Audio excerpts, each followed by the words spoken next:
this. I was born here, I was raised here, and this is the land of my people and the land of my kindred spirits. Because just a couple of weeks ago, I got very upset about something, and I found out I'm not the only one. That's right. Right. Yeah, there was a groundswell of support after you, frankly, blew your lid.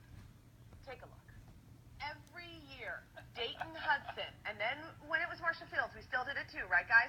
Would unveil a new Santa Bear, and you would go into any Dayton's location, and they would have all the bears sitting out, and you would get to see. Sometimes they were on an airplane, Santa Bears. Oh, geez. Sometimes that was one of the original Santa Bears. And every year, 3 little girls would go to the Christmas tree after church on Christmas Eve. Pastor's kids, Santa comes first, just so you know. That's what happened. The Christmas Eve thing? Okay. And then we would see all 3 of our Santa Bears, and then some years we would even get Miss Bears. So we would have 6 giant white bears at my house every single year. My parents had a 1,500 square foot house. We had no place to put all these bears. That was the happy part. Because I got very upset that there are no longer Santa Bears. Am I right, Minnesota? Am I right about the tragedy that is the loss of the Santa Bear? Now, really, this was all spurred by things changing with Holidazzle. And you know us here in the great state of Minnesota as well. Change makes us uncomfortable. Change is no good here.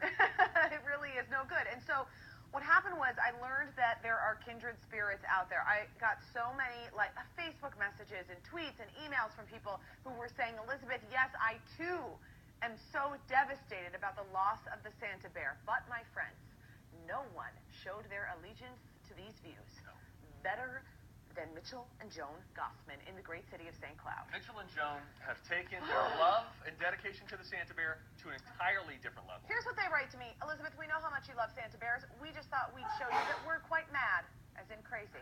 Because we have, as far as we know, every last one. Whoa. We bought our first in 1985 at the downtown Dayton's, the year we got married, and the last in 2007 when our oldest child started college.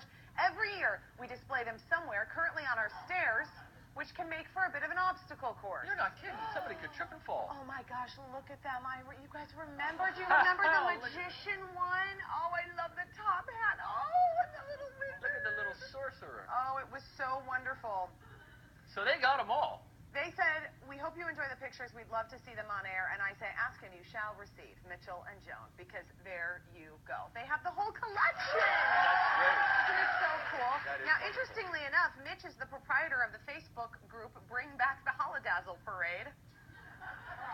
He's also petitioning the Minneapolis Downtown Council to do the same. You can feel about that as you will. Well, you know what? Our own Mikey Marcotte, he went and checked it out, and he does everything that is available to do in the Twin Cities. Yeah, he does. And we all, when we found out how they were revamping Holidazzle for a second year in a row. Right, yep, in Laurie Park. What's going to happen? We were hopeful. Mikey went Mikey no likey. Mikey no likey. Mikey no likey. Oh my goodness, really, Mikey? So I think it sounds like, my experience of being here for a couple of Christmases, we need to go back to the old Holidazzle. If it ain't broke, don't fix it. Yeah, right? And there's nothing wrong with going back, trying something, and then if it doesn't work, we can try something different and better. All right. Well, let's stay in the holiday spirit. I'm just happy about those Santa Bears, Mitchell and Joan. I might put these pictures all over. I'm going to plaster them all over my desk. We should always have, don't we have a Santa Bear? We found one another place that they go. The Santa Bear Nursing Home is Arts Value Village. They have a ton of them there, and people occasionally go to visit, which we think is nice. But we have one of them. We should always have them on the set somewhere here. Let's. They have great pudding at Arts Value Village. Pudding? Pudding at nursing homes. Oh. Okay. I don't know. Or Jello. Do you want to talk about Christmas songs? Yes. And the hidden meanings of what we're really singing. So here's what happens. This morning, I did some filling.